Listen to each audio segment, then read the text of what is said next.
Olá pessoal, tudo bem? Bem-vindo ao canal. Aqui umas notícias interessantes do Corinthians, viu? O Corinthians propôs jogar no Maracanã o jogo da Supercopa do Brasil e parece que o Flamengo não tá afim não, viu? A ideia, o jogo vai ser realizado dia 1, no Mané Garrincha, mas o Flamengo quer que seja no Mané Garrincha, não topou fazer no Maracanã. Vamos tentar entender os motivos aqui, tá bom?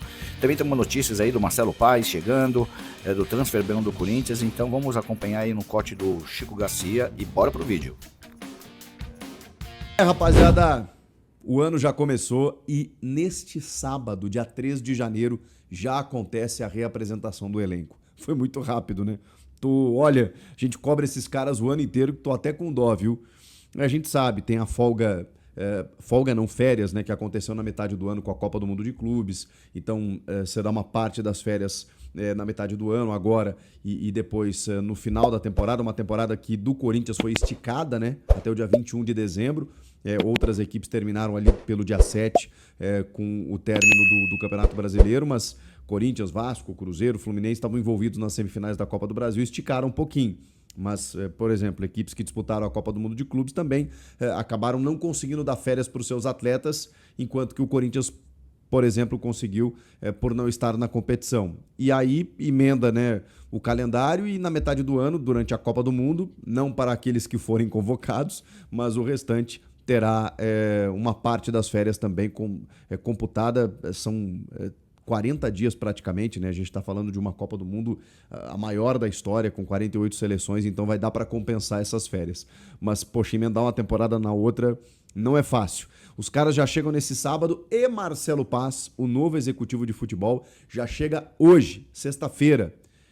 Ele mesmo me contou. Chega o dia 2 e aí sim começa a trabalhar no CT Joaquim Grava à espera da delegação, né, do elenco de jogadores que chega no sábado e aí sim ele será apresentado juntamente a todos ali, né? Mas ele começa já a trabalhar efetivamente de forma presencial e tomar algumas definições, que a gente já sabe, né? Jogadores que encerraram o contrato, né, que ele precisa saber o que vai fazer, o mercado da janela de transferências, a questão do transfer ban, a questão operacional. E aí preciso dizer para vocês que, inclusive, ele já fez 2 contratações, mas assim, contratações que acabaram saindo do CT Joaquim Grava, contratações mais administrativas, porque um profissional que é o Zeca, o José Carlos Freitas, ele vai para o Inter acompanhar o Fabinho Soldado, e o Hamilton Correia está indo para o Cruzeiro, onde está o Bruno Spindel, que era o cotado inicialmente para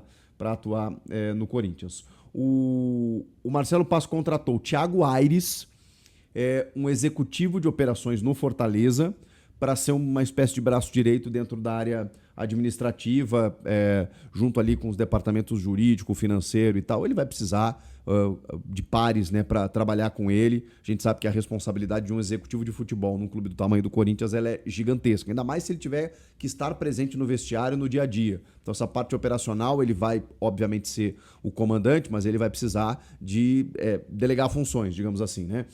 O Thiago Aires substitui o Zeca. E o Júlio Manso, que era supervisor lá no Fortaleza, ele chega para cuidar do setor de logística, ele substitui o Hamilton. Então, o Júlio Manso e o Thiago Aires são os novos profissionais aí, contratados já pelo Marcelo para ajudar ele em todo o processo ali no comando do futebol do Corinthians. Tem outras questões aí que ele vai começar a resolver a partir de agora, que a gente vai começar a conhecer o trabalho do Marcelo e ele vai ter que aparecer de forma imediata, porque o tempo corre, o Corinthians precisa se mexer, tem muitas questões a serem definidas e acho até que agiu rápido, né? O Fabinho foi lá para o Inter e tal, o Marcelo chegou já, começou a trabalhar em reuniões virtuais e agora chega de forma presencial. Eu preciso falar com vocês do primeiro desafio do ano que tem o Corinthians, que eu não tive tempo de falar. A Supercopa foi definida com data e local, 1º de fevereiro no Mané Garrincha. E o curioso disso tudo é porque a ideia da CBF inicialmente era abrir a temporada, dia 24 de janeiro, porque o Brasileirão começa dia 28, os estaduais agora dia 10 já, né? Mas como o Brasileirão, o calendário da CBF começa dia 28, a ideia era ter a Supercopa entre Corinthians e Flamengo, campeão brasileiro e campeão da Copa do Brasil, abrindo a temporada dia 24. Não foi possível, por uma questão de data, logística e tudo mais.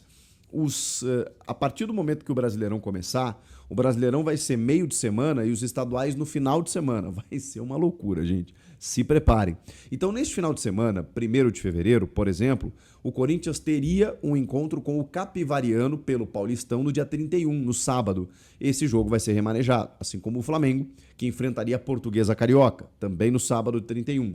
Esse jogo vai ser remanejado e os dois vão se enfrentar no Mané Garrincha, com ingressos destinados 50-50. A gente sabe que Brasília é um local em que os flamenguistas, né, costumam preencher bastante, né, o Mané Garrincha, ou seja, é um local em que o torcedor do Flamengo se faz presente, né, pela região em si. Brasília tem muitos torcedores do Flamengo, mas a gente sabe também que a Fiel é espalhada pelo Brasil da mesma maneira e que dá o seu jeito para aparecer. O Corinthians, tem uma informação, chegou a solicitar que o jogo fosse no Maracanã.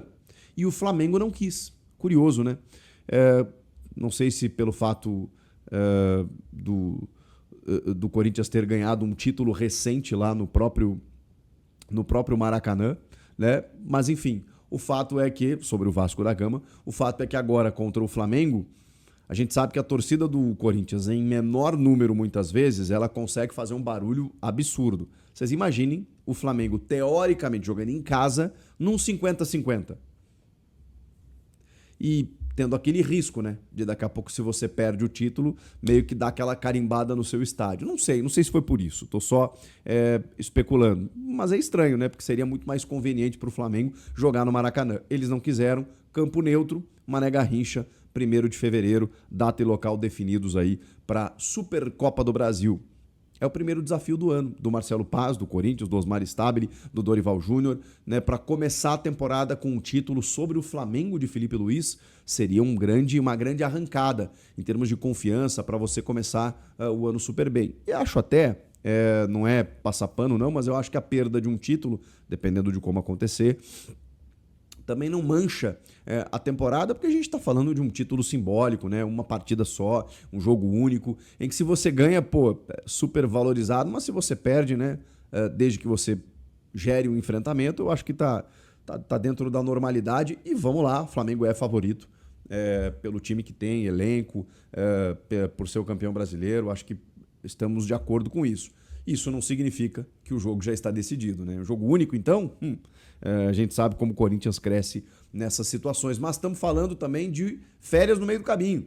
Então, de que maneira física também chegam os dois, tá? Não só o Corinthians. Chegam os dois times para essa disputa. E já vamos ter alguns jogos do Paulista ali antes disso e tal. Então, vai ser bacana observar. Vamos falar sobre o Transferban, que tem muita gente perguntando.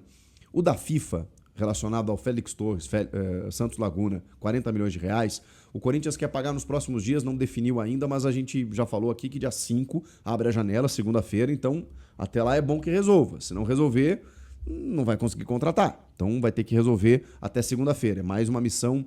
O Marcelo Paz não é bem a função dele, né? Mas como ele é o cara que também vai ter a função de contratar, é ele quem vai fazer pressão e o Corinthians não contratou um executivo desse porte para não contratar de novo, né? Então vai ter que resolver e agora tem dinheiro em caixa, mesmo com os problemas financeiros do clube, ganhou o dinheiro da Copa do Brasil, tem da Liga Forte União, que o Marcelo Paz é presidente, inclusive, tem empréstimo entrando, então vai ter dinheiro para derrubar o Transferban. Só que tem o da CBF, que a gente já falou aqui nos últimos dias, não sei se vocês pegaram muito, mas sim, são 2 Transferbans.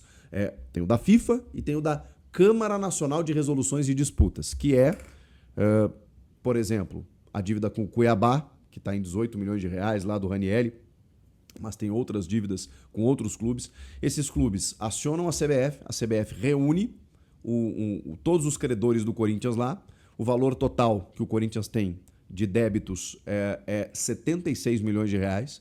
Esses 76 milhões de reais, o que a CBF faz com o Corinthians? Você vai me pagar então para que a gente tenha uma política da boa vizinhança aqui no futebol brasileiro. Você vai me pagar em 24 parcelas trimestrais com um determinado valor lá, 7 milhões, uma coisa assim. 24 parcelas trimestrais em 6 anos. Isso aí para um clube de futebol é muita mãe, tá? O que aconteceu? Nas 2 primeiras parcelas, o Corinthians simplesmente pagou com atraso. Então, a primeira parcela vencia no dia tal lá, o Corinthians pagou depois. A CBF não gostou. Foi a segunda, deixou passar o prazo, foi lá e pagou de novo. Aí a CBF falou o seguinte, ó, o negócio é o seguinte, eu já fui legal com você, eu já fiz aqui, pô, te dei uma prestação suavezinha pra você pagar, pra não ter problema, pros clubes aqui não ficarem me enchendo os pacová aqui, então o negócio é o seguinte, chega, pum, transfer ban.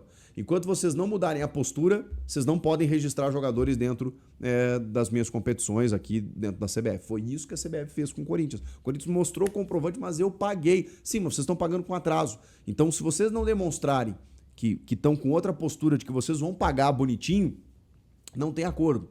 E aí, a informação que chega é que o Corinthians quer pagar antes do vencimento da terceira, que é no dia 17 de janeiro agora de 2026. Para justamente sinalizar, ó, desculpa, o que aconteceu passou, ficou em 2025, a gente realmente atrasou e tal, mas ó, a terceira agora eu tô pagando antes, inclusive, derruba esse negócio aí para eu poder registrar jogadores na janela, vou derrubar o da FIFA também, tô pagando minhas contas, devo, não nego, pago quanto puder, tipo isso, é o que vai acontecer, o Corinthians quer fazer isso para tentar estabilizar essa questão com a CBF e aí depois tem que resolver a questão com a FIFA. É fácil, né, gente? Meu Deus do céu, 2026 chegou, ano novo, velhos problemas, mas pelo menos tem dinheiro em caixa para circular. O Corinthians não resolveu a vida dele, muito pelo contrário, mas tem dinheiro para girar, circular e projetar um ano que tem muita coisa, Supercopa, Libertadores, e aí? Vai contratar? Vai ter que contratar. E o Marcelo Paz vai ter muito trabalho pela frente. Nos próximos dias a gente vai detalhar muito mais aí o trabalho do novo executivo e projetar muito mais a temporada do Corinthians. Beleza?